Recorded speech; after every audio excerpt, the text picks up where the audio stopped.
नमस्कार, आप सभी का इस कार्यक्रम में स्वागत है। डीवाईएसपी ने अपना फर्ज निभाया। वो शख्स अब्दुल सत्तार हमारे बीच बात करने आ रहे हैं। हम जानते हैं कि वो ईमानदारी और वफादारी के लिए कई मेडल ले चुके हैं। मिस्टर अब्दुल सत्तार सर, अपने 32 साल के करियर में कभी इनका ट्रांसफर नहीं किया गया और उनको कभी किसी तरह की पुलिस विभाग से पनिशमेंट नहीं मिली है। इस बात के लिए हमें काफी गर्व है। अब मैं उनको आमंत्रित करती हूँ।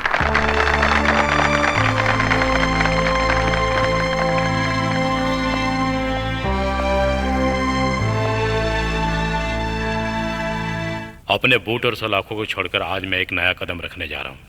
हर इंसान ने अपने जीवन में कोई ना कोई गलती ज़रूर की होगी। ऐसे मौके पर मैं ये बात कहना चाहता हूँ कि ज़िंदगी में हमेशा हादसे होते रहते हैं जिन्हें हम भूल नहीं पाते हैं, और कई बार इन हादसों से हम अपने जीवन में गुजरे भी हैं। और ऐसे समय पर हमें हर मुसीबत का डट कर सामना करना चाहिए। मैंने शपथ ग्रहण के समय जो जो बातें कही थी वही बातें मैं आप सभी के सामने दोहराना चाहता हूँ। आम इंसान के लिए पुलिस वाला होने के नाते मैंने जब ये खाकी वर्दी पहनी थी तब मेरे लिए बहुत खुशी की बात थी। मैं पुलिस वाला बनना चाहता था और बन भी गया।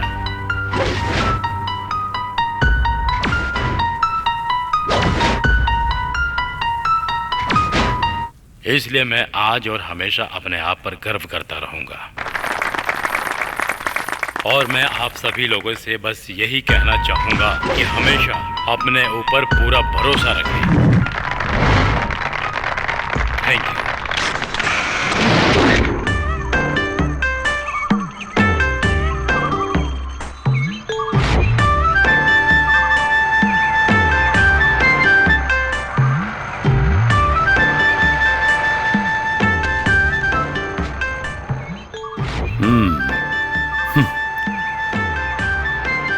लेकिन ड्राइवर साहब। सर, तुम जानते हो ये बात बिल्कुल सच है। एक बार वर्दी चली गई तो दोबारा नहीं मिलती। जो पुलिस वाला रिटायर हो गया उसको कौन मार सकता है। कल तक जिस ऑफिसर के सामने हाथ बांधकर सर झुकाकर जो लोग सर सर बोलते थे, कल जब लोग मुझे देखेंगे तो सर के साथ कुछ और जोड़कर कुछ और बुलाना शुरू कर देंगे। ये तो हर पुलिस वाले के साथ होता है, लेकिन मुझे इस बात से कोई फर्क नहीं पड़ता। जब मैं सर्विस में था तो तब मुझे बहुत गुस्सा आता था। तुम जानते हो ना। क्या बात है सर?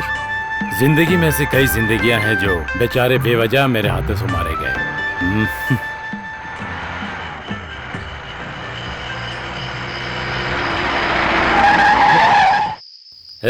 क्या हुआ? गाड़ी क्यों रोक दी? सर, कुछ हुआ क्या? बीच रोड पे पेड़ गिरा हुआ है। हाँ। आप बैठिए, मैं देख के आता हूँ। हाँ ठीक है, जल्दी आओ।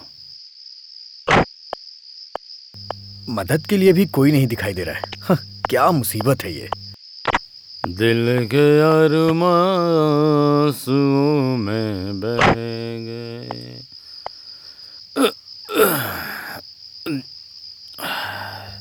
दिल के अरमासूं में बह गए। हम जहाँ थे वहीं पे रह गए। हम वफा करके भी तन्हा रह गए। दिल के अरमासूं में बह गए।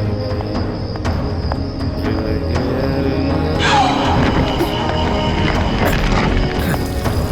शायद उनका आखिरी पैगाम होगा। शायद उनका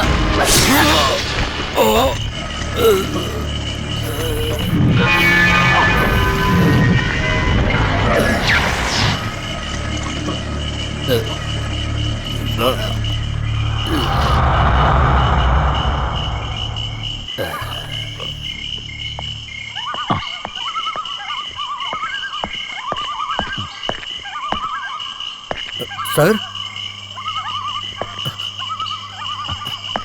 सर। ओ, तो वो वहाँ है।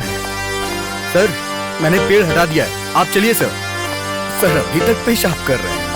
सर चलिए सर। सर, हाँ सर।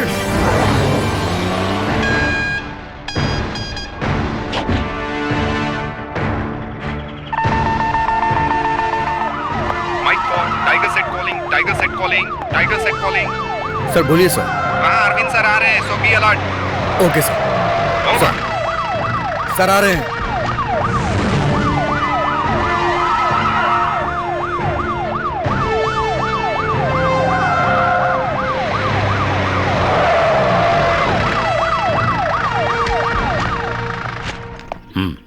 इधर आओ।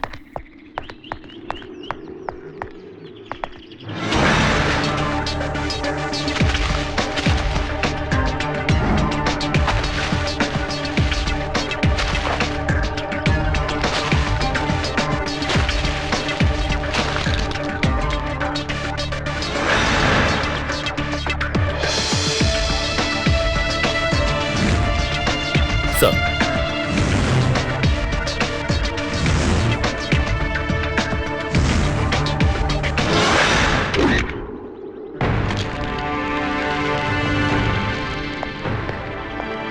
थॉमस, सर तो इसका मतलब ये हुआ कि तुमने वहाँ कुछ भी नहीं देखा। नहीं सर, मैं गाड़ी से उतरकर पेड़ हटाने के लिए गया था और तभी तो फिर... तुम्हारे कहने का मतलब है कातिल ने 3 मिनट में अपना काम कर दिया। फेयरवेल डिनर अटेंड करने के बाद और गाड़ी में ज्यादा ट्रेवल करने की वजह से वो जरूर ज्यादा जोर से चिल्ला भी नहीं पाए होंगे। इसीलिए सतार सर, थॉमस, ये सारी बातें तुम मुझको पहले भी बता चुके हो। मुझे ये जानना है अभी तक तुमने जो बातें बताई उसके अलावा और कुछ बताने के लिए है सर। ए रास्ता छोड़ो, मुझे आपसे एक बात कहनी है। इस कठोर हत्या के पीछे राष्ट्र को डराने वाले आतंकवादी संगठन का हाथ है। जब मैं सर्विस में था ना सर, तब मैंने एंटी टेररिस्ट स्क्वाड में काम किया था ना सर। नाम क्या है? एंथनी। सच का सामना पत्रिका से। सच का सामना पत्रिका से नहीं, पत्रिका से। हाँ, आपने सही कहा। एंथोनी, हाँ। इस हत्या के पीछे राष्ट्र छोड़ो पूरे विश्व का हाथ नहीं है। हाँ। अगर ऐसा हुआ भी है तो उसको ढूंढ कर निकालेंगे। इस बीच में दखलंदाजी करके इस केस को भड़काने की कोशिश की तो जैसा कि तुमने सवाल किया है, जरा उधर तो देखो। सीआई अरविंद बहुत कठोर सर हैं। अगर इन्होंने मारना शुरू किया तो एक भी हड्डी सलामत नहीं रहेगी। नहीं सर, वो सब नहीं चाहिए, पर केस की डिटेल्स तो... उसके लिए सही वक्त देखकर सही लोगों को बुलाकर जो सही होगा वो बताऊंगा। ठीक है? ठीक है। अगर ऐसा ही है तो अभी आप अपने काम पर ध्यान दीजिए। अरविंद सर। ड्राइवर को फिलहाल के लिए छोड़ दो। हाँ मैं जानता हूँ। और जो कोई भी शक के घेरे में है उसको कस्टडी में ले लो। फेयरवेल के वक्त सतीश साहब जिनके करीब थे, उनके दोस्त नातेदार जिनसे भी उनकी बात हुई, क्या बातें हुई, किस विषय में हुई, सारी डिटेल्स मुझे चाहिए। ओके। जानते हो ना, सतीश सर हम सबके लिए केवल सीनियर ऑफिसर ही नहीं थे। सर मैं अपना बेस्ट दूंगा। जय हिंद सर।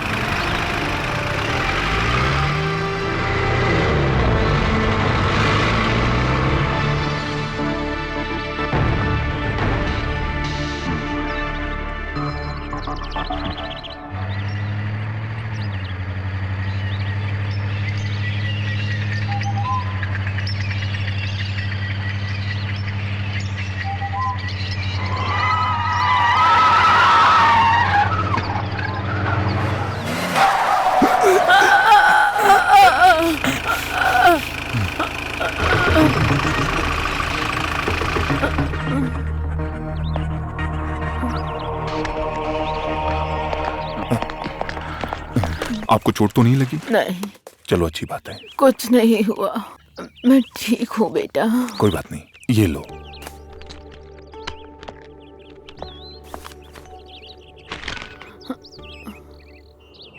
अरे नहीं चाहिए। आप रख लो। नहीं, मुझ पर इल्जाम है कि मेरी वजह से आपको तकलीफ ऐसी कोई हुई। बात नहीं, कोई बड़ा हादसा नहीं हुआ, यही बड़ी बात है। मेरे लिए तो यही बहुत बड़ी खुशी की बात है। मुझे मजबूर मत करो, बिना काम के किसी से पैसे नहीं लेती, इसीलिए ये पैसे मैं तभी लूंगी अगर मैं कुछ काम करूंगी। हाथ देखकर भविष्य बता सकती हूँ। मुझे इन बातों पर विश्वास नहीं है। हाथ की रेखाएं देखकर भूत भविष्य की बातें करना ये सब अफवाहें हैं। ऐसी बातों को नजरअंदाज करना चाहिए। ये तो बेवकूफी है, सरासर बेवकूफी। अरे इस तरह से मजाक मत उड़ाओ। हाथ की लकीरों में हमारी किस्मत होती है, ऐसा शास्त्रों में लिखा है। विद्वान लोगों ने गलत नहीं कहा है।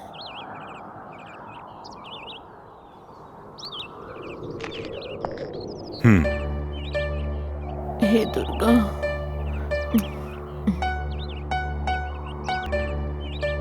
अरे आपकी जिंदगी तो उलझनों से भरी हुई है। आपकी जिंदगी में तो बहुत सारी कठिनाइयाँ लिखी हुई हैं। बिना सोचे समझे तुम कोई कदम मत उठाना बेटा। तुम्हारा हर कदम कांटों से भरा है। हाँ।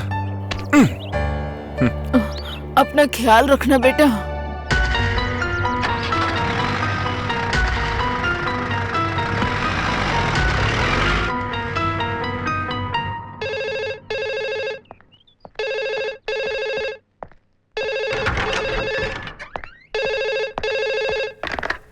यस सर, मैं अरविंद बोल रहा हूँ। पिछले कुछ वक्त से रिटायर आईजी राघवन आपके बारे में पूछ रहे थे।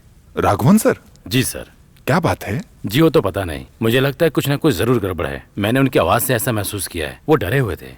सर जितना जल्दी हो सके वहाँ जाकर आप देखिए। वो कह रहे थे कि इमरजेंसी है सर।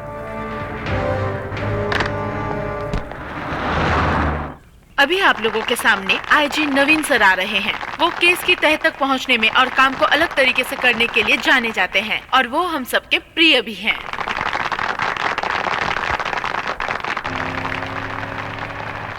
नमस्ते मेरे अपने साथियों।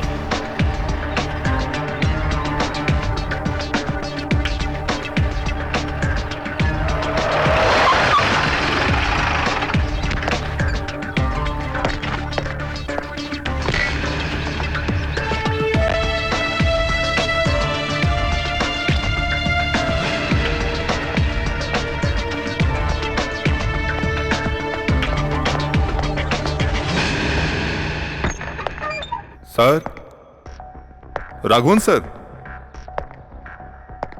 राघवन सर।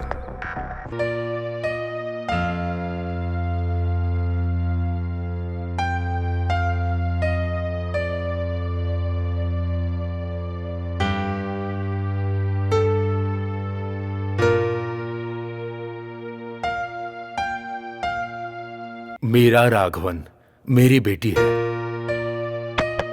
सर, तुम तो जानते हो ना, बीवी के गुजर जाने के बाद जो मैं जिंदगी गुजार रहा हूं वो इसके लिए है। अब तक मैंने उसकी किसी भी ख्वाहिश को अधूरा नहीं रहने दिया। लेकिन अब Siddharth, now she is my problem. आज सुबह से ही ये लापता है। She is missing.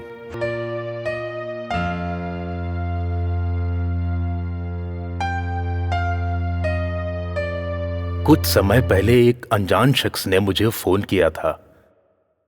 उसने क्या कहा था तुम्हें पता है? मेरी बेटी जिससे प्यार करती है उसके साथ जिंदगी संवार रही है। इस बात को मैं कैसे मान लूं? बस मुझे मेरी बेटी वापस चाहिए। इसके लिए तुम्हें मेरी मदद करनी होगी।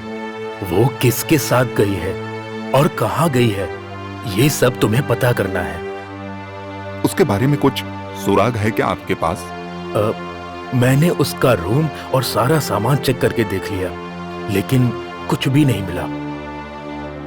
वो हमेशा कहती थी मेरा कोई ऐसा राज है क्या जो पापा को नहीं पता। लेकिन इस केस को हैंडल करने के लिए बहुत दिमाग चाहिए।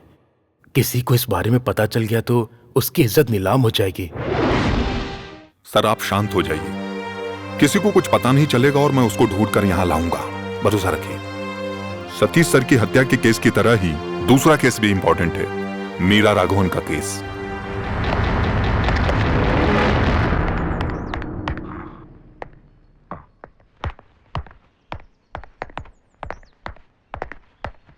Sir, any information? नहीं सर, वो जहाँ कहीं भी जाते हैं वहाँ हमने छानबीन करके देख लिया। कुछ लोगों का कहना है कि 2 लोग उस रास्ते से निकले थे। बस इतना ही सर। मीरा के कॉलेज में पता किया? हाँ किया, लेकिन कोई भी मीरा के अफेयर के बारे में नहीं जानता है। वो हमेशा पढ़ाई और म्यूजिक में रहती थी। उसके फ्रेंड्स बस इतना ही जानते हैं। पता नहीं सर, मुझे कुछ अजीब सा फील हो रहा है। कुछ अच्छा नहीं लग रहा है। मुझे भी। लेकिन अरविंद, जो हर वक्त हिंदुस्तानी संगीत और किताबों में उलझी रहती थी, वो मीरा राघवन, उसके ऊपर हम कोई मुसीबत नहीं आने देंगे। ये मैंने सर से वादा किया है, वो मुझे हर हाल में निभाना है।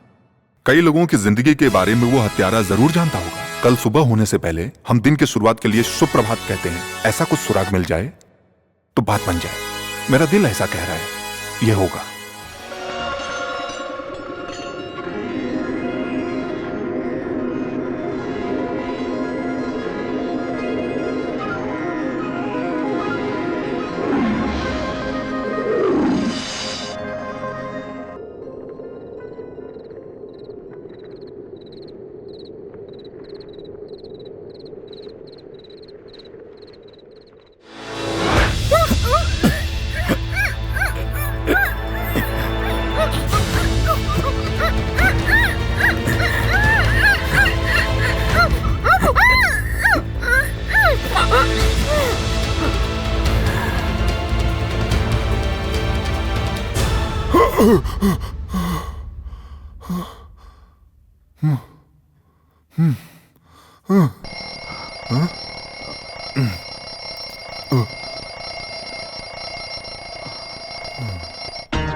Good morning. Morning. Raghavan sir कहाँ हैं? यहाँ तो नहीं है, बाहर गए हैं, मंदिर में। और तुम? मेरा नाम राहुल है, राहुल कृष्णा। सर के क्या लगते हो? कुछ नहीं लगता। सीताराम सर से मैं भी यहाँ मिलने के लिए आया हूँ। आपसे एक बात कहनी थी सर। कल रात को मीरा मेरे ही साथ आई थी। मीरा अभी कहाँ है?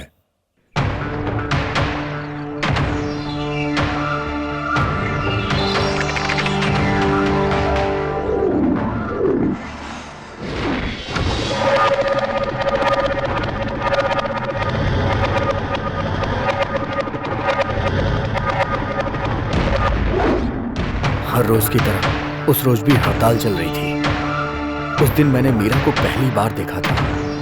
स्पेशल क्लास अटेंड करने के लिए कॉलेज जाने के चक्कर में हड़ताल के दिन भी वो घर से बाहर आ गई थी। उस दिन मैंने पहली बार मीरा को देखा।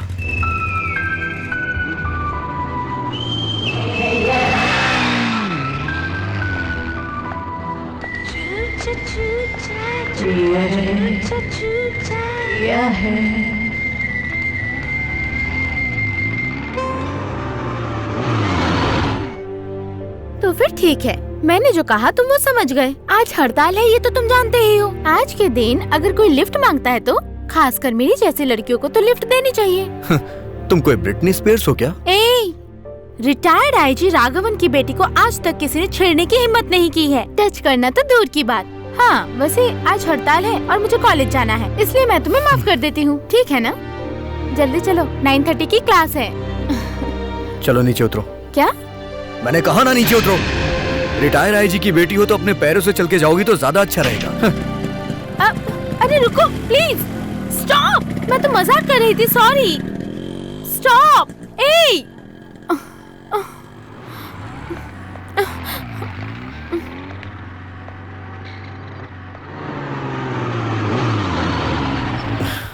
अगर तुमने सॉरी दिल से बोला है तो आके बैठ जाओ। 9:30 की क्लास है ना? अगर मैंने तुम्हें लिफ्ट नहीं दी तो तुम्हारी क्लास छूट जाएगी। Yes, thank you.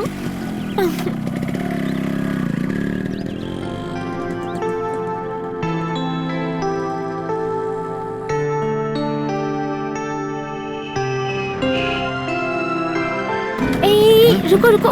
ओके। अगर तुम मुझे वहाँ तक बाइक से छोड़ोगे तो लड़कियाँ बातें बनाएंगी। क्यों खामखा उनको बोलने का मौका देना है? Rahul, thanks. It's okay. Thanks lift देने के लिए नहीं बोला है। तो फिर? बाइक चलाते वक्त बीच बीच में ब्रेक लगाकर चांस मारने की कोशिश नहीं की, इसलिए। तुम संस्कारी हो और ऐसे ही लड़कों को लड़कियाँ पसंद करती हैं। बाय।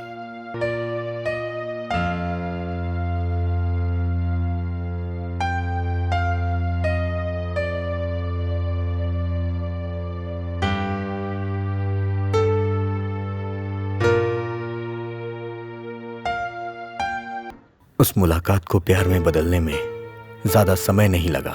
मीरा के बगैर एक पल भी जीना मेरे लिए मुश्किल था, ये मुझे महसूस होने लगा। कब से तुम ऐसे ही चुप बैठे हो? अगर कुछ कहना है तो खुलकर बताओ, तभी तुम्हें समझ पाऊंगी ना। मैं हमारे रिश्ते के बारे में उससे कुछ कहना चाहता था। मैं एक अनाथ लड़का हूं और मीरा एक रिटायर आईजी की इकलौती बेटी। हमारे प्यार को उसके पिताजी कभी मंजूरी नहीं देंगे, ये बात मैं अच्छी तरह से जानता था। और अगर कहीं वो हमारे प्यार के बीच में आ गए तो मुझे मीरा को भूलना होगा और ये मुझसे बर्दाश्त नहीं होगा। अगर उसके पिताजी ने एतराज किया तो क्या मीरा फिर भी मेरे साथ चलने को तैयार होगी? यही मैं उससे पूछना चाहता था। आऊंगी, चाहे कुछ भी हो जाए। हम दोनों जुदा नहीं होंगे। मैं सबके सामने कहूंगी तुमसे प्यार करती हूँ।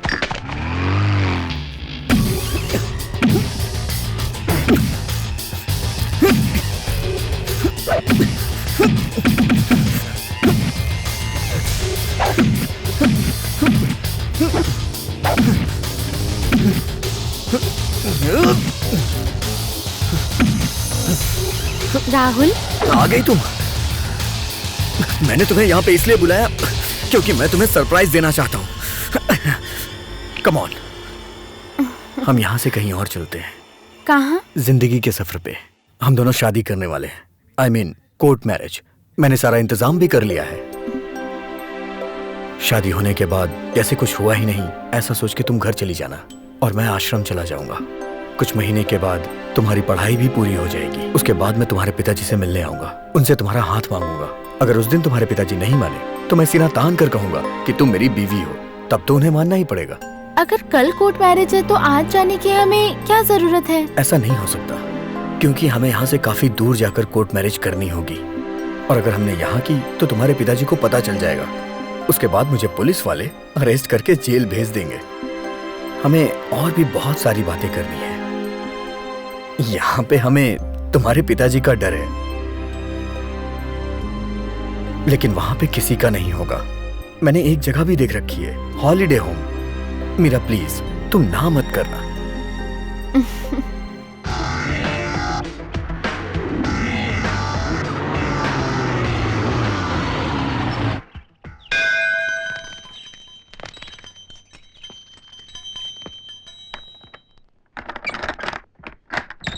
कौन है? मैं राहुल कृष्णा। यहाँ मैंने रूम बुक किया था ना। ओ हाँ, अंदर आओ। कम आओ। कम।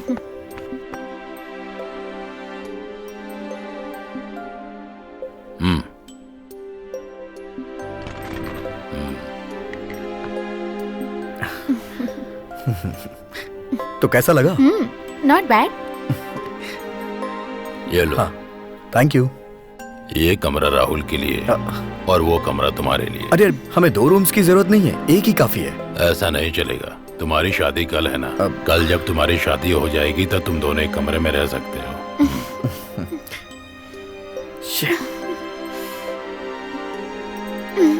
बाय।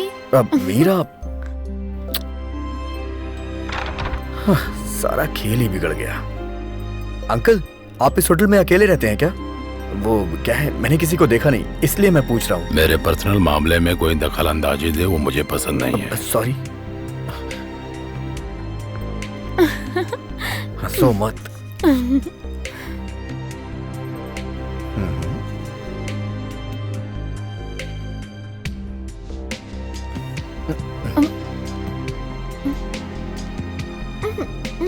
अंकल,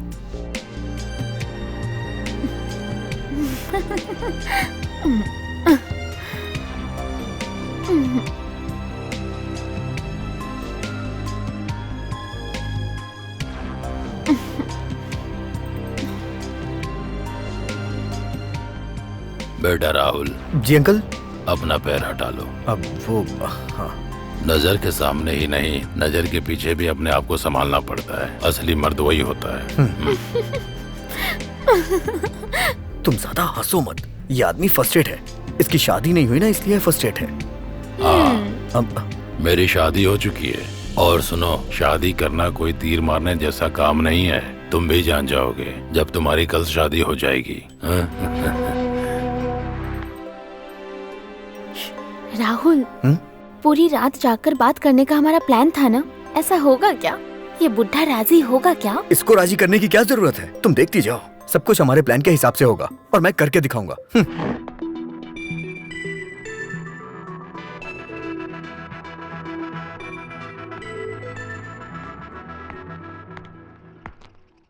आइसक्रीम खाओ।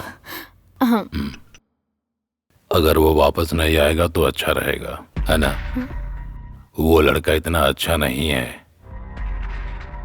दुनिया में उससे भी अच्छे लड़के हैं, तुम्हें मिल सकते हैं। इसका फैसला मैं करूंगी। समझ गया। कभी कभी इस तरह की गलती सुधारने के लिए लोग गलत ही बताते हैं, तभी गलती का एहसास होता है। संभलने के लिए कल सुबह तक का वक्त है, चाहो तो संभल जाओ।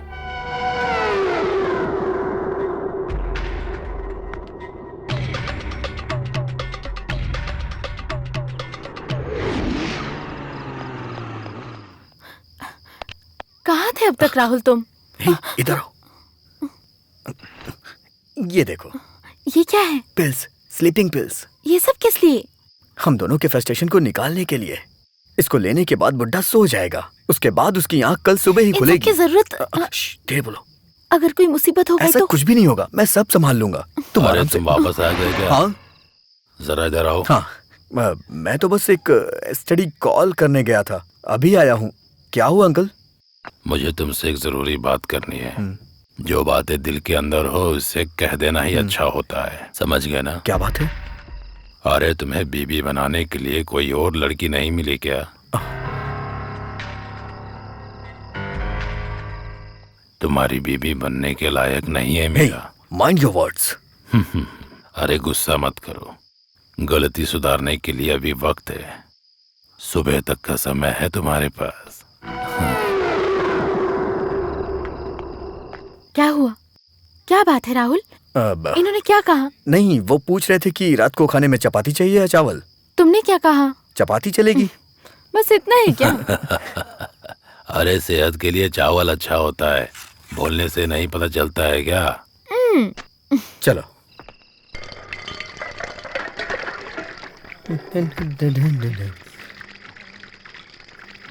अंकल, मैं कुछ मदद करूं नहीं, क्या? रहने दो। हाँ, अंकल, मैंने आपके बारे में बहुत कुछ सोचा, लेकिन मुझे कुछ समझ में नहीं आया। वैसे आपके पीछे राज क्या है? कुछ राज की बातें राज ही हो तो अच्छा है। नहीं, मुझे बस जानने की उत्सुकता हो रही थी और कुछ नहीं। तुम ना ही जानो तो बेहतर है। ठीक है।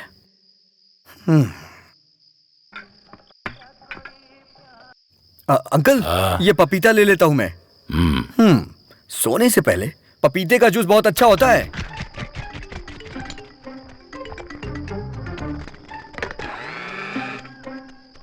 अरे फ्रस्ट्रेटेड बुढ़ऊ, इसे पीने के बाद तुम आराम से सो जाओगे।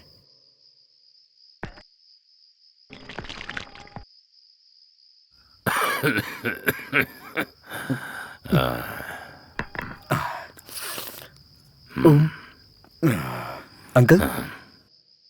नहीं चाहिए। अंकल, इसे मैंने अपने हाथों से बनाया है। कितने प्यार से मैंने आपके लिए बनाया था इसे, और आप इसे पीने से मना कर रहे हैं। पीछे ना, प्लीज।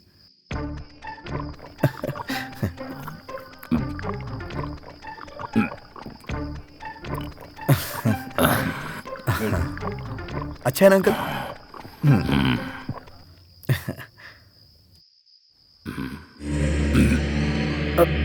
अंकल क्या हुआ? अंकल, अंकल क्या हो गया?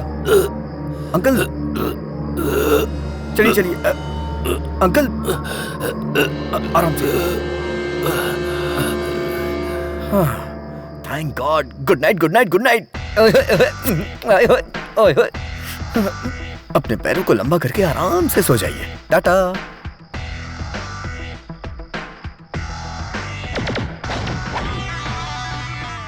Magic of papaya. My dear Meera. Meera, Meera, अरे बुढ़ऊ सो गए? मीरा, हे।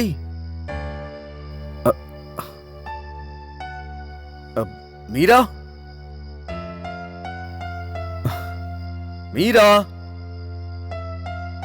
ओह, तो मैडम नहा रही हैं। मीरा, बुढ़ऊ सो गए। Sleeping pills with papaya. Hello, नहा चुकी हूं तो बाहर आ जाओ ना यार। या फिर ये चाहती हूँ कि मैं अंदर आऊं? हाँ, बोल नहीं रही हो, इसका मतलब मैं अंदर आ जाऊं। मीरा,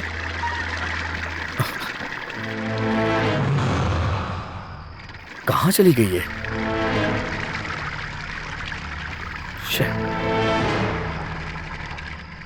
मीरा, मीरा।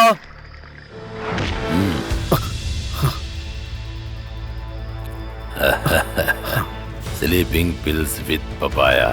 बुड्ढा लुढ़क गया, यही लगा था। मेरी मीरा कहाँ है? तेरी मीरा? तेरी मीरा? तुम उसे अपनी मीरा कह रहे हो? रिटायर आईजी की बेटी तुम्हारी मीरा कब से बन गई? हाँ, अब वो मेरी मीरा है, वो मेरी कस्टडी में रहने वाली मेरी मीरा है। मैं तुम्हें जान से मार दूंगा, बताओ मेरी मीरा कहाँ है? शंकर नारायण के सामने ये होशियारी नहीं चलेगी। मेरी बात तुम ध्यान से सुनो। अब तुम्हें मेरे लिए काम करना होगा, तभी मीरा मिलेगी। तेरी तो नहीं तो मैं उसे जान से मार डालूंगा। मैं तुझे पहले ही बता चुका हूँ कि तेरी चालाकी मेरे सामने नहीं चलेगी। राघवन जैसे बाप को धोखा देकर आई है मीरा, वो मेरे हाथों ही मरेगी। नहीं नहीं, उसे कुछ मत करना। बताइए मुझे क्या करना है, बताइए। खत्म करना है। रुक्मणी नाम की औरत को तुम्हें जान से मारना होगा। तुम्हें दुखी होने की कोई जरूरत नहीं है, तुम्हें उसे मारना होगा, क्योंकि उस औरत ने मुझे धोखा दिया था। मेरी सारी कमाई लूटने के बाद मुझे बर्बाद करने वाली मेरी बीबी है। रुक्मणी की जान लो या मीरा की जान दो, किसको जिंदा रहना है इसका फैसला तुम करो। नहीं, मुझे मेरी मीरा चाहिए, मैं उसके लिए कुछ भी कर सकता हूँ। अच्छा फैसला है। ये मेरी बीबी रुक्मणी का पता है, डावरी पार्क, हाउस नंबर 9। बाकी इसमें पढ़ लेना। बाहर जाने के बाद तुम्हारे दिमाग में कई रास्ते दिखाई देंगे, उन रास्तों पर बिल्कुल ध्यान मत देना। अगर ध्यान दिया तो समझ लेना मीरा मेरी कस्टडी में है।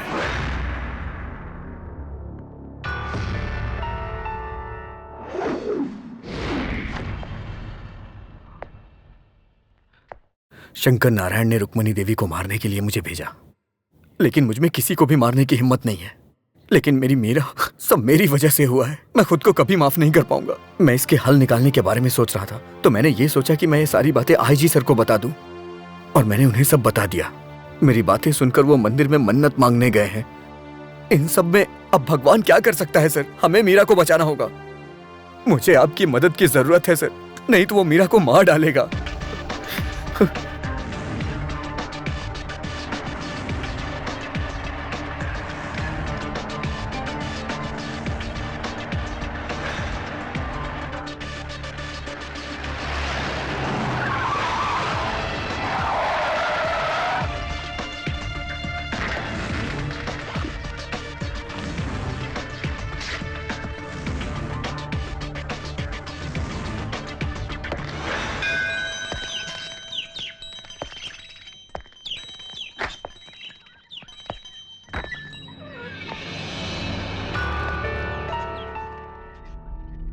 कौन हो?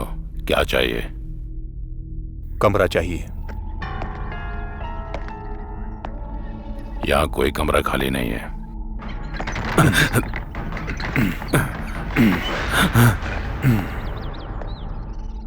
मैं यहाँ रुकने के लिए आया हूँ और रुक कर ही जाऊंगा। मुझे बस वो कमरा चाहिए। माफ कीजिए सर, उस कमरे में आदमी है। चलो चाबी निकालो।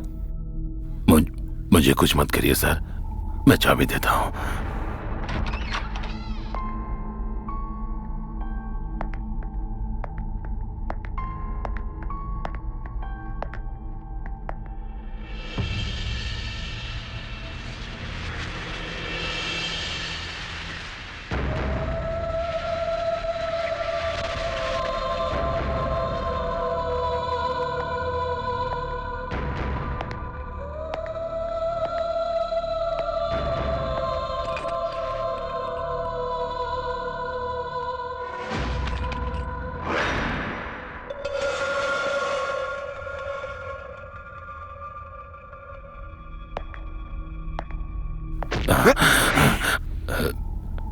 तुमने इस बेचारी को मार डाला?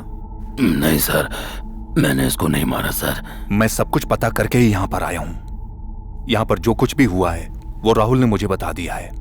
नहीं, उसने आपको सच नहीं बताया होगा सर, उसने आपसे झूठ बोला होगा, सरासर झूठ।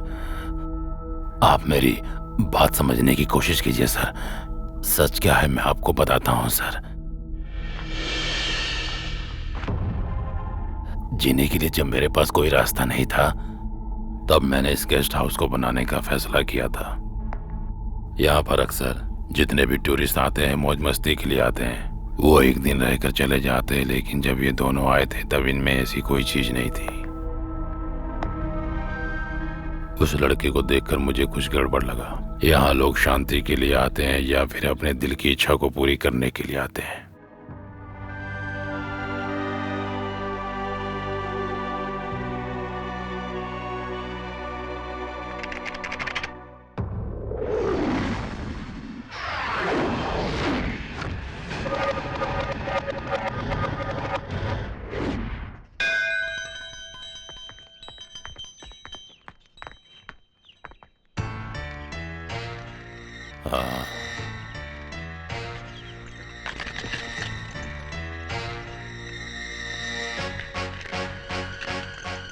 थैंक्स।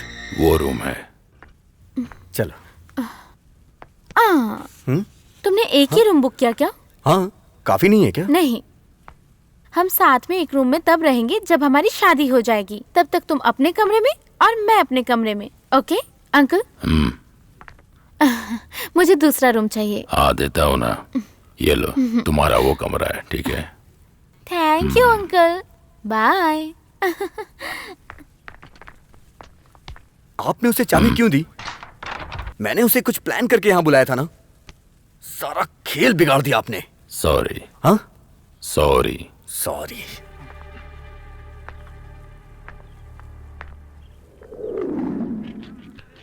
अंकल, मैं और मीरा दिखने में कैसे लगते हैं? पिछले जन्म में हमारा कोई बंधन जरूर होगा शायद। वैसे दिखने में तो वो मेरे लायक नहीं है। अगर मैं थोड़ी कोशिश और कर लूं ना तो मैं उससे अच्छी लड़की आराम से पटा सकता हूं। आप क्या कहते हैं? अगर तुम ऐसा कर सकते हो तो फिर शादी के नाम पर उसको इतना दूर क्यों लेकर आए हो? इसके पीछे एक वजह है अंकल, जो आप धीरे धीरे समझ जाएंगे। लेकिन अभी हमारे बीच ऐसी कोई रुकावट नहीं है, मैं जानता हूं। कोई भी फैसला लेने के लिए कल सुबह तक का समय है ना? कल सुबह तक का समय है। Thank you.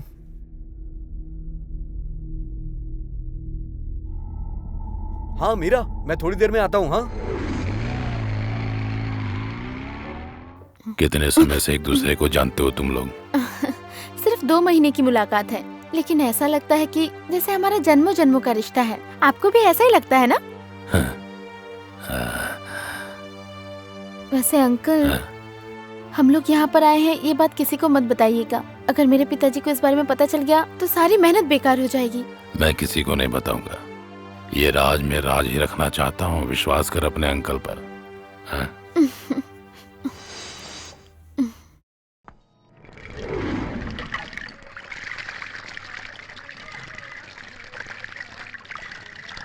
अंकल, मैं सोने की कोशिश कर रहा हूँ। हाँ तो? लेकिन मुझे नींद नहीं आ रही। कल शादी की टेंशन है। शायद मेरी मत मारी हुई है, इसीलिए मैं उस लड़की से शादी कर रहा हूँ। कोई मदद चाहिए क्या? नहीं चाहिए।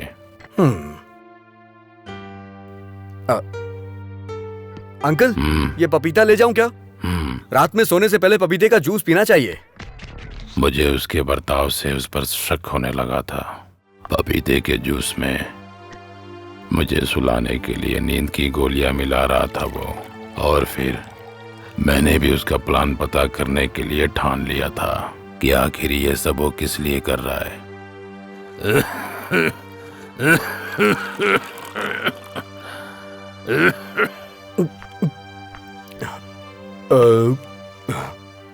ये लीजिए अंकल।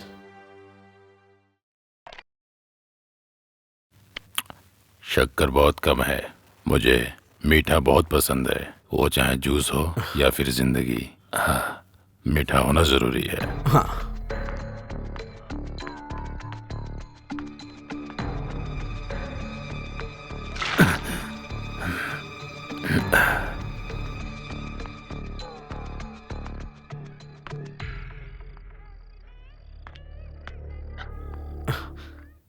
ये लो, मेरे सर में दर्द हो रहा है, मैं थोड़ा सोने जा रहा हूँ।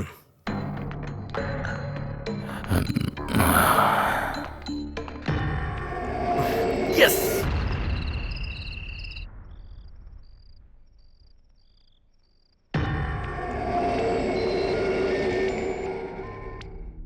बाय। Good night uncle.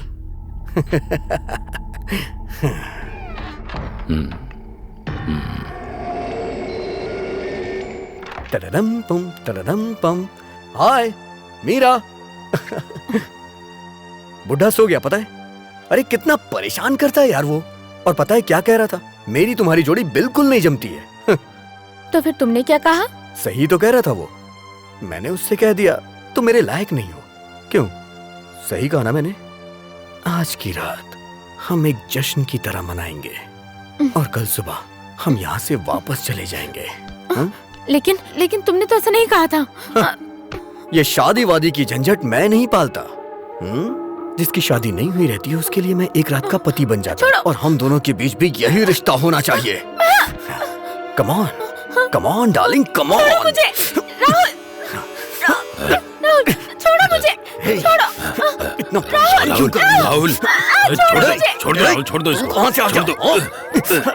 अगर मेरे हाथों मरना नहीं चाहता है तो चला जाए यहाँ से। जाओ बाहर, निकल जाओ।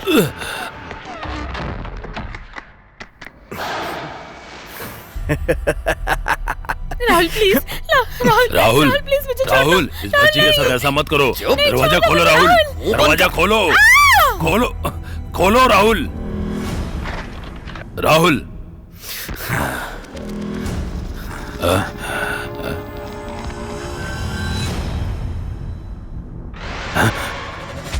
राहुल, ये तुमने क्या किया? क्या? सुबह होने से पहले इसे कुएं में ले जाके फेंक देते हैं। और सुन, अगर इस बारे में तूने पुलिस को बताया ना तो मैं एक खून और करने में जरा भी हिचकिचाऊंगा नहीं।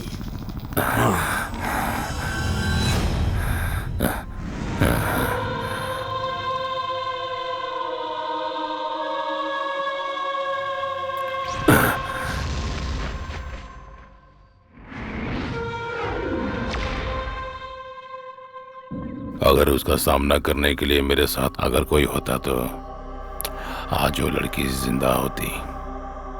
आखिर मैं अकेला क्या कर सकता था? तुम्हारी बनावटी बातों को सुनकर मैं भावुक होकर यहाँ से खाली हाथ जाने के लिए नहीं आया हूँ। अमन ग्लोबल स्ट्रीट में जो औरत रहती है रुक्मणी देवी, वो तुम्हारी बीवी है। तुम उसको मारने के लिए राहुल कृष्ण को मजबूर कर रहे थे। उसने तुम्हारी बात मानने से इनकार किया तो तुमने मीरा को मार दिया। इसलिए मीरा की हत्या में केवल तुम्हारा हाथ है। बीवी और मेरी, लेकिन मैंने अभी तक तो शादी ही नहीं की। फिर भला क्यों मैं उसको मारने के लिए किसी को मजबूर करूंगा सर? किसी को भी मारने के लिए 1000 रुपये काफी है। कोई भी ये काम आसानी से कर देगा सर। आप उसकी बातों में आकर उसे बचा रहे हो सर। अरविंद, इससे एड्रेस ले लो सर। और जाकर छानबीन करो कि रुक्मणी नाम की औरत उस पते पर रहती भी है कि नहीं। जल्दी जाओ, क्विक।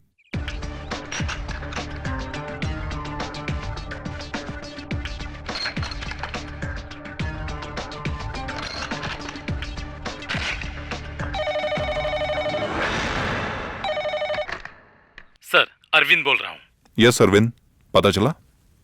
सर, अमन गोयल स्ट्रीट में मैंने छानबीन की। रुक्मणी नाम का जो एड्रेस है वो गलत है, एकदम फेक है सर।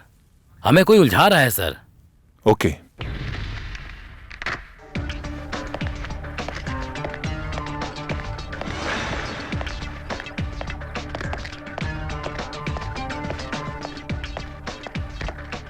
सर, सर, सर वो मानसिक रोगी है। उसने मीरा को मारा है सर। वो किसी भी स्थिति में बचना नहीं चाहिए sir.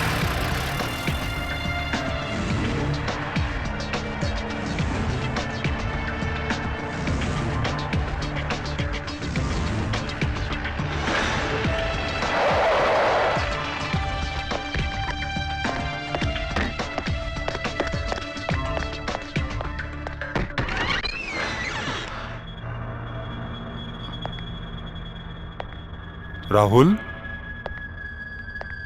Raghavan sir,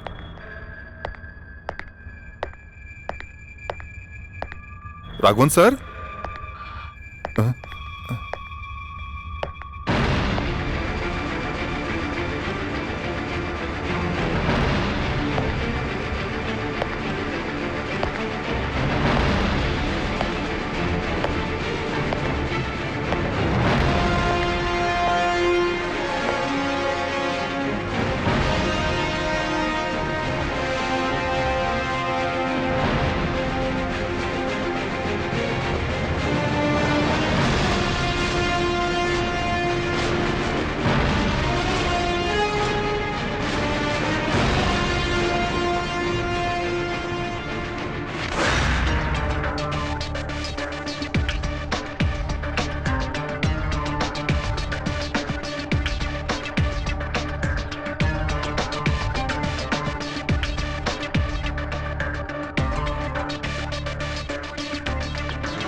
impression media में फर्स्ट रैंक लाने वाला वो इंजीनियरिंग का स्टूडेंट है।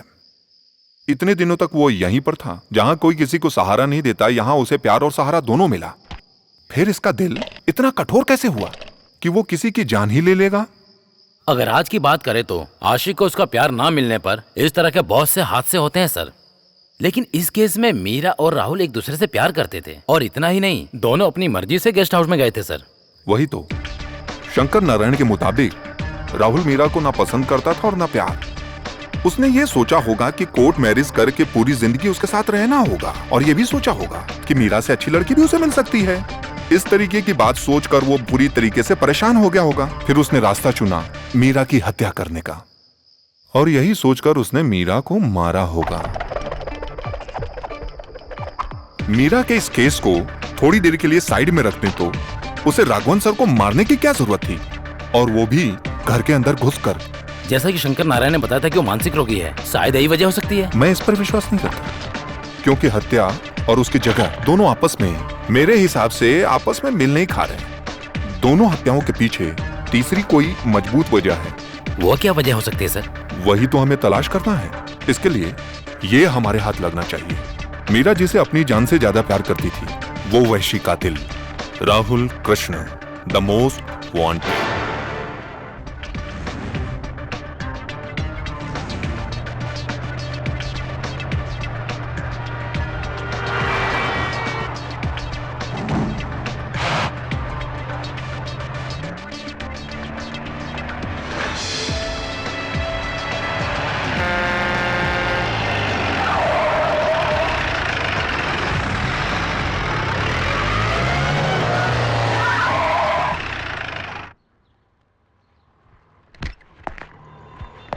मैंने जैसा कहा था वैसा ही करना, ठीक है बेटा? ठीक है। हाँ लो।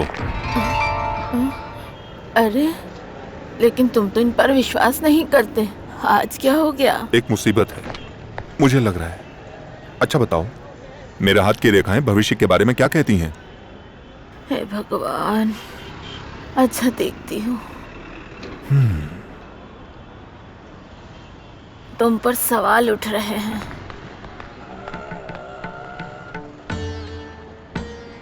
रास्ते में रुकावटें आ रही हैं, मौत से भी सामना हो सकता है। मौत से सामना? मुसीबत में हो। हाँ, वो कहीं से भी आ सकती है, संभल कर रहना बेटा। सब ठीक हो जाएगा। हे दुर्गा, बेटा अगर प्रायश्चित करोगे तो इसका हल निकल सकता है।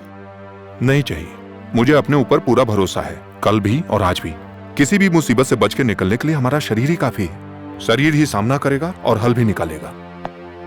मैं प्रार्थना करूंगी, इतना ही कर सकती हूँ मैं।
कौन हो?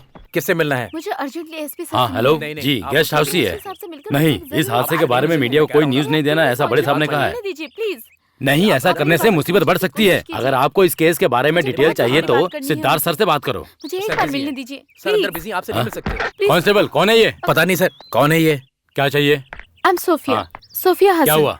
मुझे इस केस के बारे में बात करनी है। परमिशन क्या है? नहीं है। बिना परमिशन के आप एसपी सर से नहीं मिल सकती हो। अभी जाओ, बाद में आना। मुझे उनसे मिलना है बस, मैं और कुछ नहीं जानती। अरे एक बार बोल रहा तो समझ नहीं आ रहा क्या तुम्हें? सर, ये लड़की आपसे मिलना चाहती है। आने दो। Okay sir.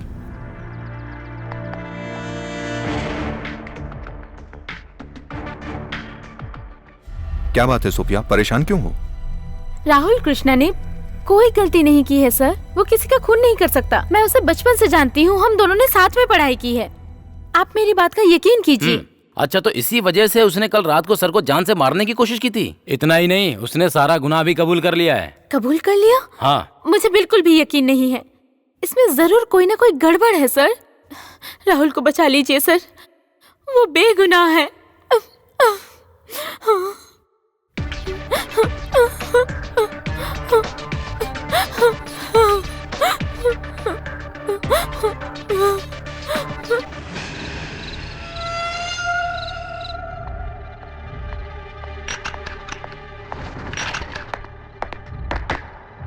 सर, आपने जैसा कहा था, राहुल जिस कॉलेज में पढ़ता था मैंने वहां पूछताछ कर लिया है। सोफिया हसन ने जो कुछ भी बताया वो बिल्कुल सही लगता है और कोई भी इस बात को नहीं मानता है कि राहुल कृष्णा एक किलर है। सोफिया हसन के मुताबिक इस केस में कुछ तो गड़बड़ है सर। राहुल कृष्ण ने जो कहानी बताई है और शंकर नारायण ने जो बताई है, उन दोनों कहानियों में रियल कौन सी है और कौन सी फेक है, इस बात का पता लगाना ही मेरा काम है।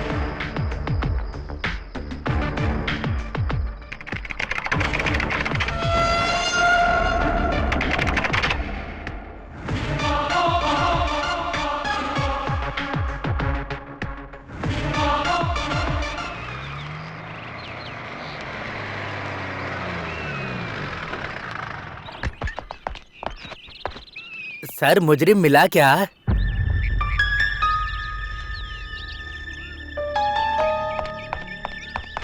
मैं कुछ नहीं जानता सर। इस केस के सारा डिटेल अपने आजी वर्गीस सर को बताने से पहले आप यहाँ आ रहे हो, ये बात उनको पता चल गई है सर। आखिरकार तुम आ ही गए एंथोनी। कोनी का किसी भी नेता से ताल्लुक नहीं है। सर आप अभी तक उस बात से नाराज हो? मैं तो बस यूं ही मजाक में नहीं, जानबूझ के किया। इस केस को उलझाने के लिए कुछ तो जाल बिछाकर रखा है। राहुल कृष्ण ने जो मर्डर किया है उसकी इन्वेस्टिगेशन मैं कर रहा हूँ। ये बात ऑफिस वाले ही जानते हैं। उस केस के बारे में ही जाने के लिए आए हो ना? बहुत दिलचस्पी ले रहे हो उस केस में तुम एंथोनी? सर बात यह है कि जानता हूँ। इंटेलिजेंस आईजी वर्गीस के जानने से पहले मैं जो बताने वाला हूँ उस कहानी में तुम तो एक बहरूपिया हो एंथोनी। कल रात जो मेरे ऊपर अटैक हुआ था उसके पीछे कौन हो सकता है ये तुम जानते हो एंथोनी? जानता हूं सर। फिर भी मुझसे बात छुपाई, ऐसा क्यों एंथोनी?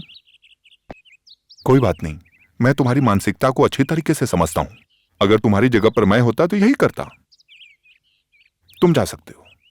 इस केस की सारी डिटेल मैं तुम्हें बुलाकर बताऊंगा। जाओ। चलता हूं सर।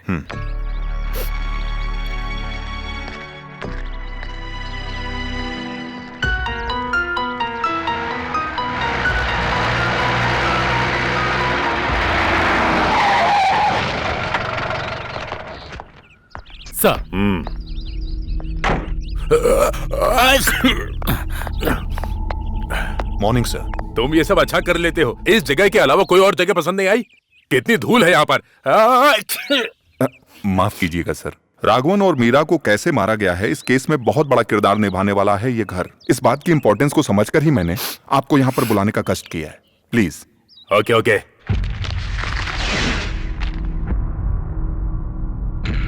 राहुल कृष्ण, ये कहानी इसी ने शुरू की थी।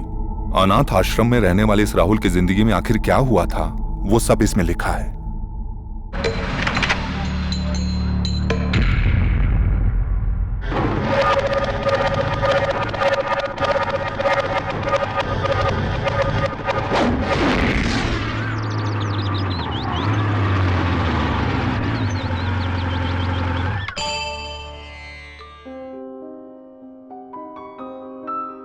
नमस्ते माता जी। नमस्ते। आज जल्दी क्लास खत्म हो गई क्या? सुनो बेटा, कल के काम के बारे में तुम्हें सब कुछ याद दिलाना है। कल अष्टमी नवमी है, तुम्हारा जन्मदिन है। मुझे याद है। अच्छा है, जब इंसान भूलने लगे तब इंसान नहीं रहता। लेकिन कल की लिस्ट में एक और खास काम है। कल तुम्हारी माता जी इस जगह को छोड़कर जा रही है। जा रही हैं? कहाँ जा रही हैं? ये लो, इसे पढ़ लो।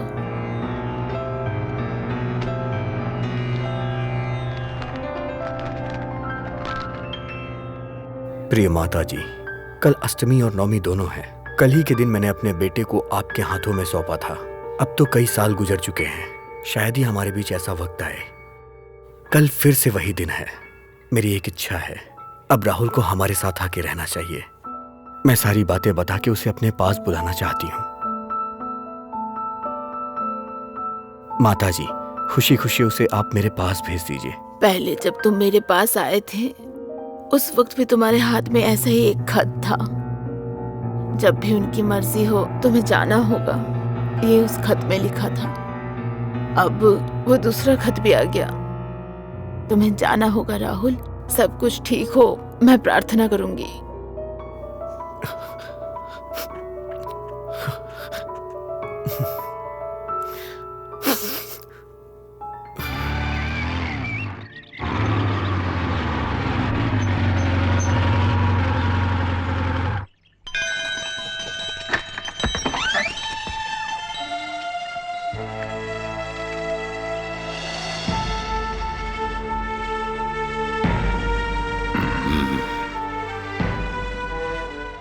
तुम आओगे या नहीं मुझे शक हो रहा था। जब अपना खून बुलाए तो आने से मना नहीं कर सकते ना, है ना? आ जाओ।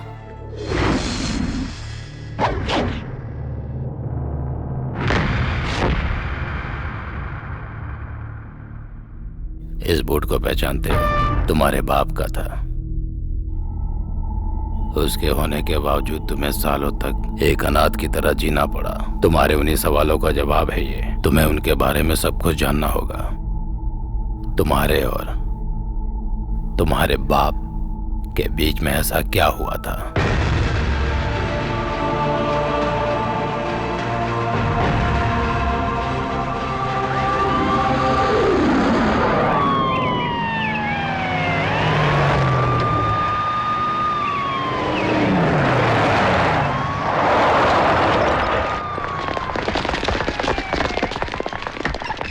कोई है क्या घर में? पत्रकार कहाँ है? क्या बात है? किससे मिलना है? ये अखबार का ऑफिस है, यहाँ तक पहुँचने का अधिकार तुम्हें किसने दिया? अखबार का ऑफिस है, ये पता करके ही हम यहाँ आए हैं। अरे तुम और तुम्हारी पत्रिका, कहाँ है पत्रकार? बोलता क्यों नहीं? उसे कुछ मत करो, इस ऑफिस की जिम्मेदारी मुझ पर है। वो भी कहना है मुझसे बात करो। जो औरतें बागान में काम करती हैं, सरकार उनको बचाना चाहती है, यही ना? सही कहा ना मैंने? हाँ वही, जो बागान में काम करती है उनको बचाने के लिए और तुम लोगों का रवैया बदलने के लिए कोई तो हल निकालना होगा, तभी हमारा आंदोलन ये रुकेगा, समझे? आंदोलन? सुन लो पत्रकार, दोबारा आने का मौका मत देना। अगर मैं आया तो बहुत कठोर कार्रवाई होगी, याद रखना। तुम और तुम्हारी ये पत्रिका सब खत्म हो जाएंगे, मेरी बात याद रखना। जिसको कोई मिटा सकता है उसको कहते हैं अक्षर। उस अक्षर को हथियार बनाकर हर मुसीबत का सामना करने की हिम्मत है मुझ में। ये बात जाकर उसको बताओ जिसने तुमको भेजा है। तुम बहुत पछताओगे। हाँ। लिखना शुरू करो। हाँ। हाँ। जो औरत बागान में काम करती है उनकी गिनती धीरे धीरे लगातार बढ़ती जा रही है। इसके पीछे पुलिस का हाथ है। जानकी दीदी रसोई में काम कर रही हैं, मैं संभाल लूंगा। हाँ ठीक है। इसलिए जो भी कोई औरत बागान में काम करती है उनकी हिफाजत के लिए कोई हल निकालने और बचाने की जिम्मेदारी हमारी सरकार की है। मैं आज इधर से जाऊंगी। तुम्हें अकेले जाने में डर तो नहीं लगेगा ना? कैसा डर? तुम एक पत्रकार की बेटी हो, इसलिए तुम्हें कभी डर नहीं लगता है। अरे मैंने ऐसा कब कहा? टाटा टाटा।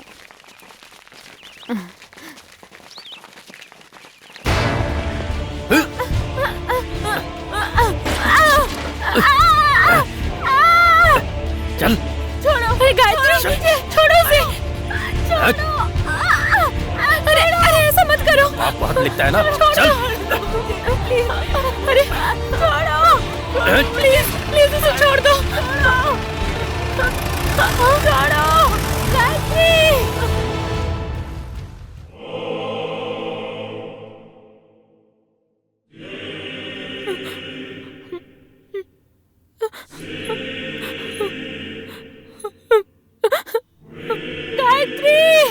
उसे छोड़ दो, मत ले जाओ उसे, छोड़ दो उसे।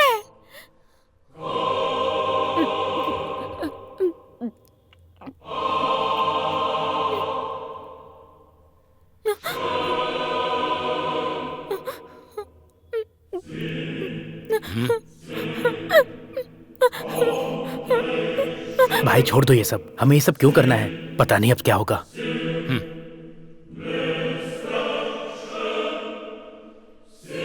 हे भगवान, पता नहीं हम पर क्या मुसीबत आने वाली है।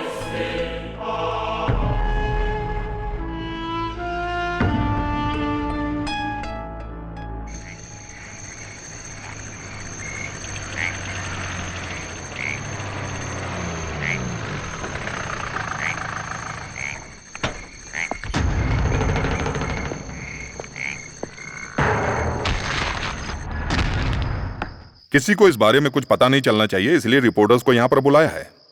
हमारे खिलाफ जनता को भड़काने का ये एक षड्यंत्र है। अगर हमने जल्द कोई रास्ता नहीं निकाला तो हम पर मुसीबत आएगी। जानते हो ना, ये सब पेड़ काटने वाले हैं। ये सारे लोग कोई भी कदम उठाने से पहले कुछ भी नहीं सोचने वाले हैं। उन्हें हम फांसी पर लटका देंगे।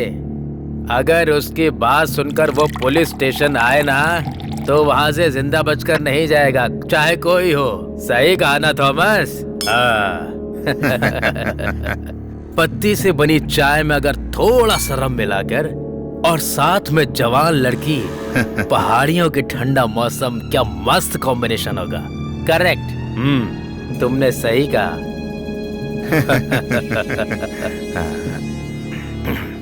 तुम बिंदास रहो, इस केस को हम सुलझा लेंगे। अरे पैसों से वो पत्रकार नहीं बिकने वाला। अगर उसे रास्ते से हटाना है तो ये सीधा उसकी कनपट्टी पे रख के धमकी देना। ठाय, सारा खेल खत्म।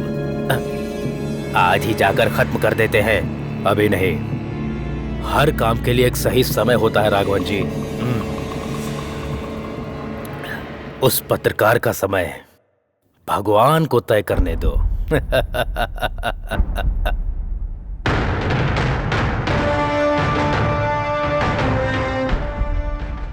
आकाशवाणी के मुख्य समाचार। हम सभी राष्ट्र के लोगों को हर तरह की मुसीबत का सामना करना पड़ता है।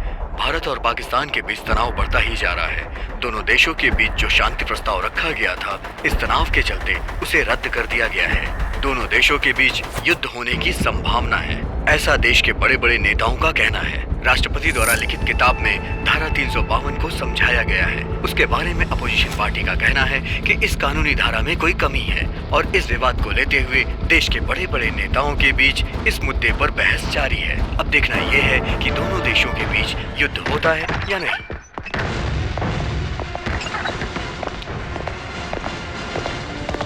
तुम्हारी लोगों की इतनी हिम्मत हमारे खिलाफ छापोगे? अरे चलो, ये क्या कर रहे हैं? अरे चलो निकलो यहाँ से। अरे मार क्यों रहे हैं? इसका बहुत बुरा अंजाम होगा। देखो, ये क्या नहीं कर रहे? अरे छोड़ दिए। थॉमस सर, मार मार कर इन सबकी हड्डी पसली तोड़ दो। तो तू हमारे खिलाफ कोर्ट में गवाही देगी। क्या नाम है तेरा? छोड़ दो उसे। वैसे भी जवान लड़कियों के नाम में आखिर क्या रखा है? जिसमें रखा है वो जबान बंद रखेगी तो काम आसानी से हो जाएगा। अपनी जुबान को बंद रखो, हमारा काम होने दो। सतीश, इस लड़के को ले चलो। छोड़ दो उसे, छोड़ दो। राघवन, सबको खत्म करके आ जाओ। पिताजी,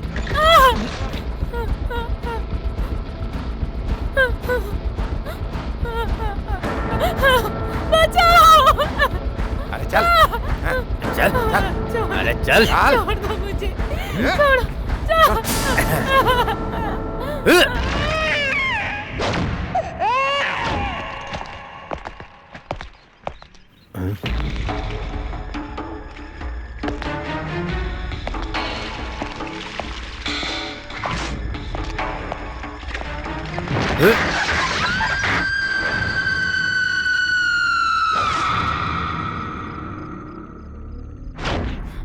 मेरा साथी इस केस की पूछताछ करने के लिए आएगा। अगर उस दिन तुमने गवाही दी तो अरे बोल जरा, गवाही देगी क्या? दूंगी, मैं गवाही दूंगी। मैं तुम तीनों के खिलाफ गवाही दूंगी।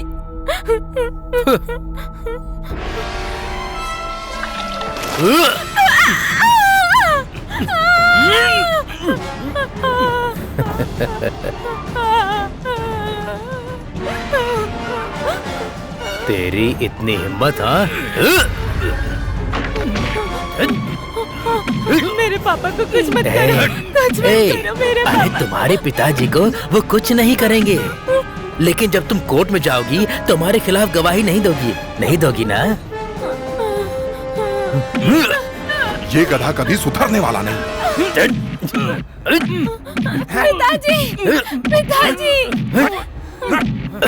काबका हमारे बारे में उल्टा सीधा छाप कर हमारे गुस्से का शिकार हो गए। हम तुम्हें जिंदा नहीं छोड़ेंगे। मत पुलिस की ताकत। पिताजी, गवाही देगा, गवाही देगा।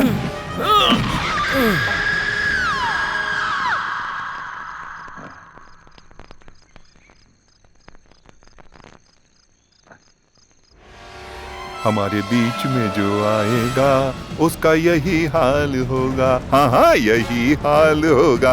हमारे बीच में जो आएगा उसका यही हाल होगा। हाँ हाँ, यही हाल होगा। मजा हमको आएगा, यही हाल होगा। अरे रास्ता छोड़ो। हम लोग अपना काम करेंगे, कोई कुछ न कर पाएगा। हाँ हाँ हाँ हाँ हाँ। हम लोग अपना काम करेंगे, बहुत मजा हमें आएगा। हम लोग थॉमस अपना सर, उसकी सांस अभी तक चल रही है। ओहो, मर जाएगी। उठाकर कहीं फेंक देते हैं, शक्कर डालकर जला देते हैं, कोई सुराग नहीं बचेगा। कोमल के साथ भी हमने यही किया था ना, तुम्हें याद है ना? जब मुझे होश आया तो मैंने देखा कि मेरी जिंदगी पूरी तरह तबाह हो चुकी है। सरकार के खिलाफ खड़े होकर इंसाफ की उम्मीद की थी। मेरी बेटी को जलाकर उन लोगों ने राख कर दिया। बीवी को डरा धमकाकर उसको पागल बना दिया। मुझे मेरे देश को छोड़कर जाने की धमकी भी दी थी। उन तीनों पुलिस वालों ने मिलकर मेरे साथ साजिश करके केस बना दिया। मेरे पास कोई रास्ता नहीं था।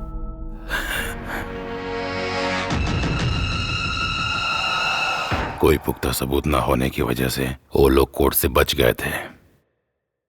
उन तीनों ने अपने जाल में फंसा दिया और मुझे फिर जेल जाना पड़ा। मुझसे मिलने के लिए जेल में एंथोनी आया था। तब मैंने उससे एक ही बात कही थी कि जब मैं जेल से सजा काट कर बाहर आऊंगा तो जिसने हमारे साथ ये सब किया उनसे हम तीनों मिलकर बदला लेंगे। उस वक्त मदद के लिए तुम मेरे साथ रहना। एंथोनी ने मुझसे वादा भी किया था। तुम्हारे हाथ में खत रखकर उसी ने तुम्हें उस अनाथ आश्रम में भेजा था। उन सबको मरना चाहिए। सतीश को मारने में हम कामयाब हो गए, पर अब मरने की नवीन की बारी है।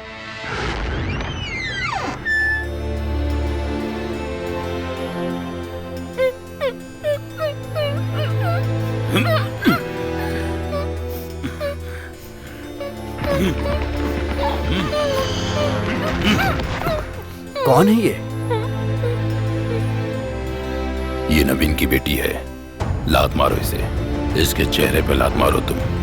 नवीन जिस बेटी को अपनी जान से ज्यादा प्यार करता है, ये जो सर पे निशान देख रहे हो ना, यही निशान इसके चेहरे पर भी होना चाहिए। ये देखकर नवीन को चोट पहुंचेगी। मारो इसे। पिताजी, इसकी कोई गलती नहीं है। इसे सजा देना मुझे ठीक नहीं लग रहा है। तुम्हारी दीदी ने कौन सी गलती की थी? मैंने अपनी बेटी की चीख जिन कानों से सुनी है, उन्हीं कानों से इस लड़की की चीख सुनना चाहता हूँ मैं। चीख सुनना चाहता हूँ मैं। लेकिन पापा, छोड़ो, चाहिए, छोड़ो, ऐसा मत करिए। उठो तुम, उठो। जाओ, भाग जाओ यहाँ से, जाओ।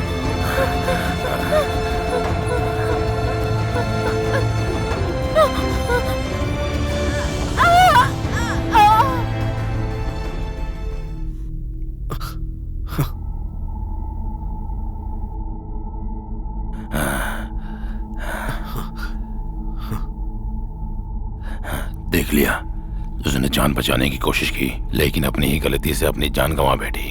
भविष्य के एक बुरे हादसे को बराबर करने के लिए मैंने नवीन से एक बात झूठ बोली थी। अब इसके बारे में सच बताना चाहिए क्या?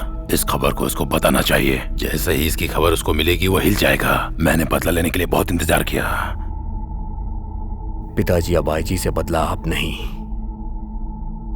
मैं लूंगा।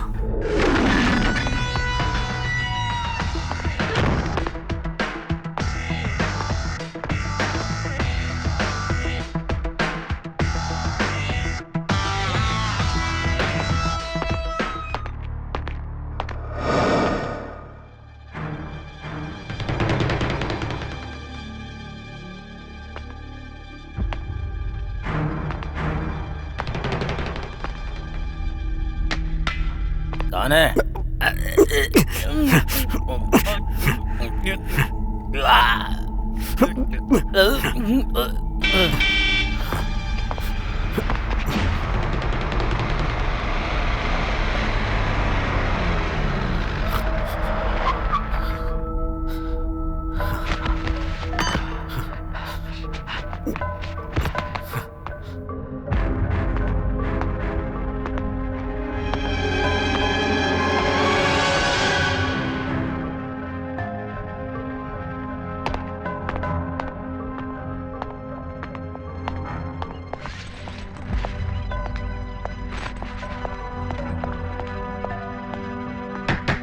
जैसा मैंने कहा था वो वैसा ही दिख रहा था।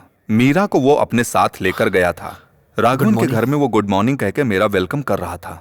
तब वो नहीं जानता था कि सच एक ना एक दिन सबके सामने आएगा ही। अगर मीरा राघवन की मौत एक एक्सीडेंट की वजह से हुई है तो राघवन सर की मौत हर तरह से देखा जाए तो एक मर्डर है। हाँ सर, ये सब जिसने किया है वो है राहुल कृष्ण। लेकिन इस बारे में शंकर नारायण और राहुल कृष्णा दोनों ने जो कहानी बताई है वो वेल प्लान्ड है। किसी को शक भी ना हो, ऐसा कैसे हो सकता है? इसका जवाब मैं नहीं दे सकता। कल रात को जिसने मुझे डराने के लिए मुझ पर हमला करके भागने की कोशिश की थी वो पकड़ा गया। अरविंद,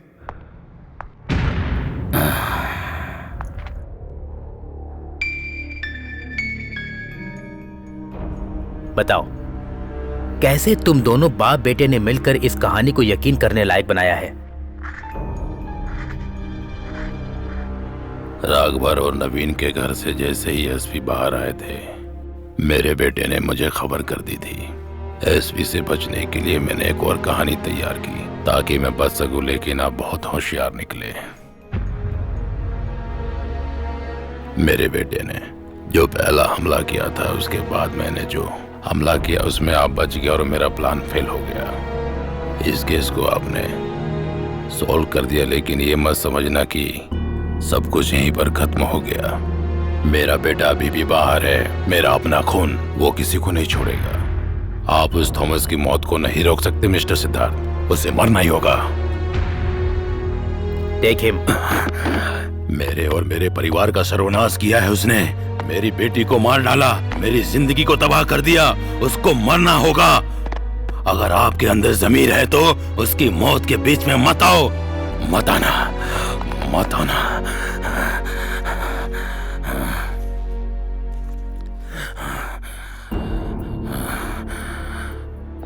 कुछ भी हो जाए हमें उस थॉमस को बचाना ही होगा सिद्धार्थ। वो केवल मेरा सीनियर ही नहीं, मेरा फैमिली मेंबर भी है।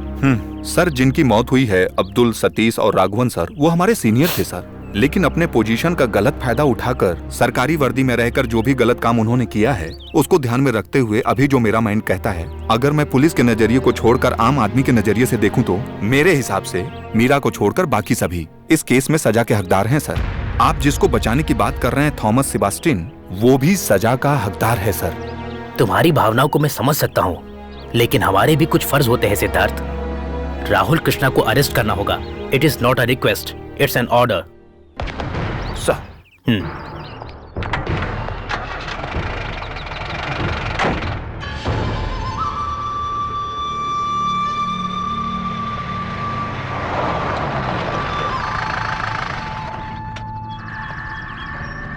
अरविंद, उसका घर और उसके आस पड़ोस में चेक करना चाहिए। परेशानी किसी भी रूप में आ सकती है। सिक्योरिटी टाइट करो और खुद फैसला लो। सर, खून होने की स्थिति में सर को इस जगह के अलावा और दूसरा कोई घर नहीं मिला क्या? यह बात मुझे समझ में नहीं आई। वो सब छोड़ो, लेकिन हमें अपना काम करना है। Hello sir, CI Arvind, he will protect you. Protection. IG Varghese के सामने तुमने जो भी बोला है वो सब मैं जानता हूँ। मेरा मरना तय है, यही ना? मामूली मौत नहीं मरेगा ये थॉमस सेबेस्टियन। मैं अभी बहुत सालों तक जीऊंगा। जानते हो, जब मैं ड्यूटी पर था तब मेरे सर्विस में तेरे जैसे लोग मेरे सामने खड़े होते हुए भी कांपते थे। यहाँ तक कि बड़े बड़े गुंडे भी। ना सुनने वाले को हम मिटा देते थे। बगान में एक ही नहीं, बहुत सारी आइटम्स थी इस थॉमस सेबेस्टियन के हाथों में। मैंने सुना है सर, उस लड़की के साथ आपने जो बार बार अत्याचार किया, इस वजह से आज आपकी हिफाजत के लिए हमको इस तरह से खड़ा रहना पड़ रहा है। एक कहावत है, जब मौत अपने इर्द गिर्द मंडरा रही हो तो उस समय अच्छी बातें सोचनी चाहिए। इससे कम से कम अगला जन्म तो सुख का मिलेगा। बस यही ख्याल रखें, यही बचा सकता है आपको। Arvind, take good care. Sir,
thank you Siddharth. मैंने तो बस अपनी ड्यूटी की है सर। शंकर नारायण और राहुल कृष्ण आज से हमारी कस्टडी में हैं सर, इसलिए आप बच गए ऐसा मत सोचिएगा। आप जब ड्यूटी पर थे उस वक्त आपने जिन लोगों को तकलीफ दी उनमें से कईयों के बच्चे अभी जिंदा है, आपको पता होना चाहिए। ये याद रखना, कुछ मर गए हैं तो कुछ जीना चाहते हैं। आपने जिन लोगों को तकलीफ दी है उसके बदले में वो लोग या उनके वारिस मरने मारने पर उतारू हो गए हैं। आप जैसे लोगों को मैं ही क्या, कोई भी माही का लाल या कोई भी सुरक्षा बचा नहीं सकती है। सतीश सर और राघवन सर के साथ जो हादसा हुआ वो अगर आपकी जिंदगी में ना हो उसके लिए प्रायश्चित करिए सर, प्रार्थना करिए। अरविंद। जी सर।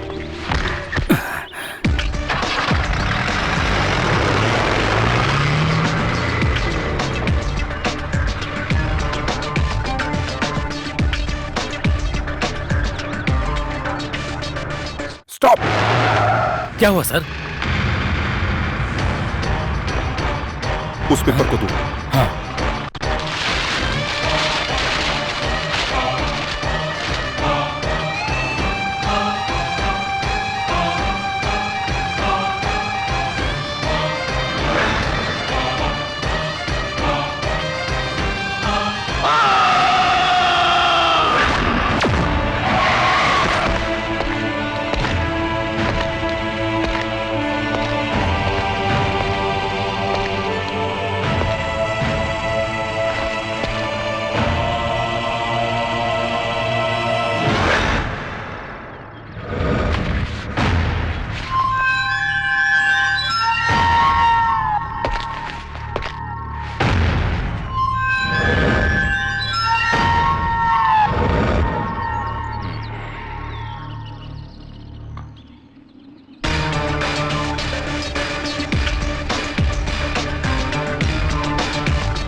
गॉड।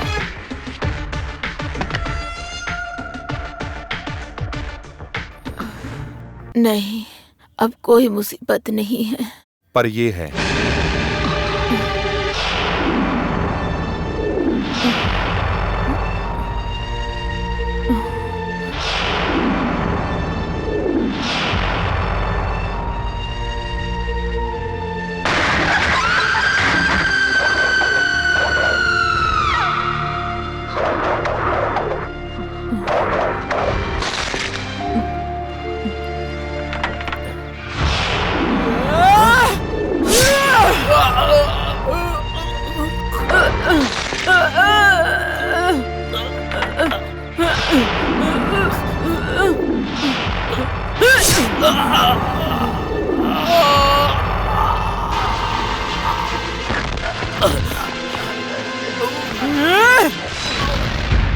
ये मेरी बदकिस्मती ही है जो ये लॉकेट वहां गिर गया था। अगर लॉकेट नहीं मिलता फिर भी मैं तुमको ढूंढते हुए यहाँ आ जाता। जब कभी भी कहीं भी कोई घटना घटती है तो कोई ना कोई सुराग मिलता ही है। ये प्रकृति का नियम है।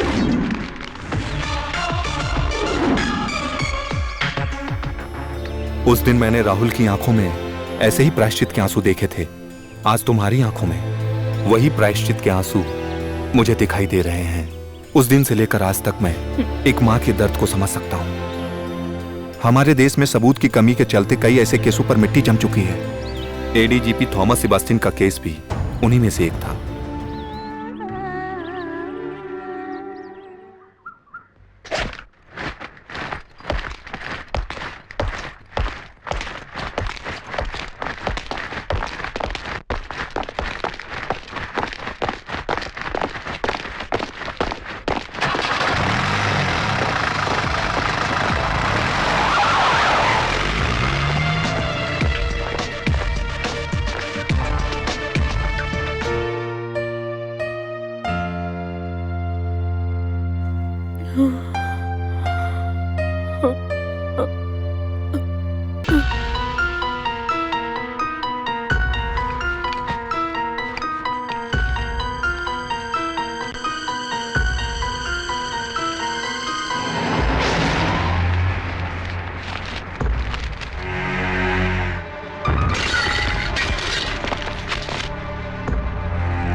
जब ऐसा कानून चल रहा था तो कई लोग अत्याचार के शिकार हुए थे।